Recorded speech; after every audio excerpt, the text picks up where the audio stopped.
Imagine being a baker in Herculaneum. It's August 24th, 79 AD. You slide your last loaf into the oven. Sweat drips. Then suddenly you must run for your life. Mount Vesuvius erupts, and in moments, the town is swallowed by ash and fire. That loaf didn't disappear. It was frozen in time, preserved in tragic, haunting detail.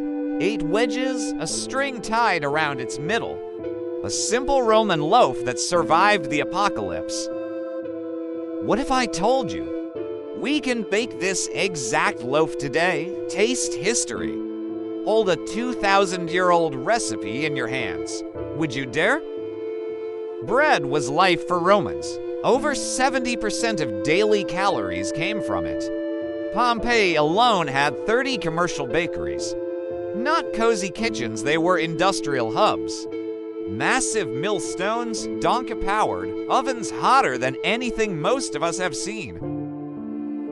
And these loaves, they were more than food, they were time capsules.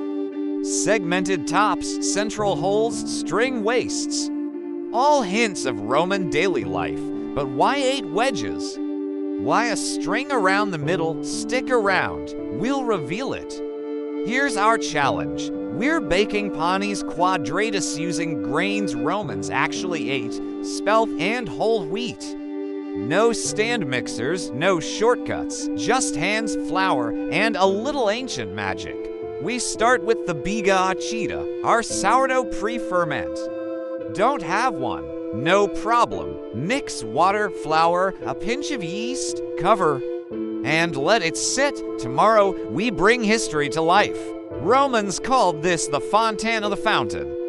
Pour your starter and water into the center. Now, here's where it gets messy. Knead by hand. Rough at first, but watch it come together. Imagine, 2,000 years ago, a baker did exactly this every day for a city that didn't know its fate.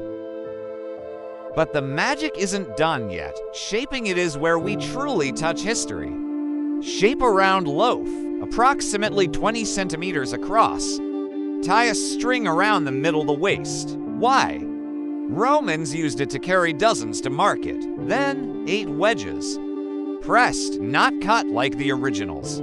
And here's a fun secret: Roman bakers often left their mark on bread. Want to leave your mark too? Press your initials? Imagine your signature surviving millennia. Bake at 220 degrees Celsius, 425 degrees Fahrenheit. Introduce steam for the first 10 minutes, just like the Romans. 35 to 45 minutes later.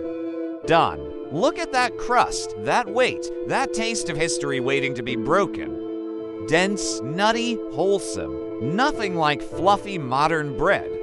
This was empire-sustaining bread. Every bite tells a story of Herculaneum, Pompeii, and the bakers who never escaped the eruption. Baking Panis Quadratus isn't just cooking. It's touching daily life frozen in ash 2,000 years ago. Sharing bread, sharing history, one wedge at a time. If this journey through time moved you, give this video a like. Share it with someone who loves history, food, or forgotten stories. And subscribe, because many more ancient recipes are still waiting beneath the ashes. Next time, we uncover another lost taste of history.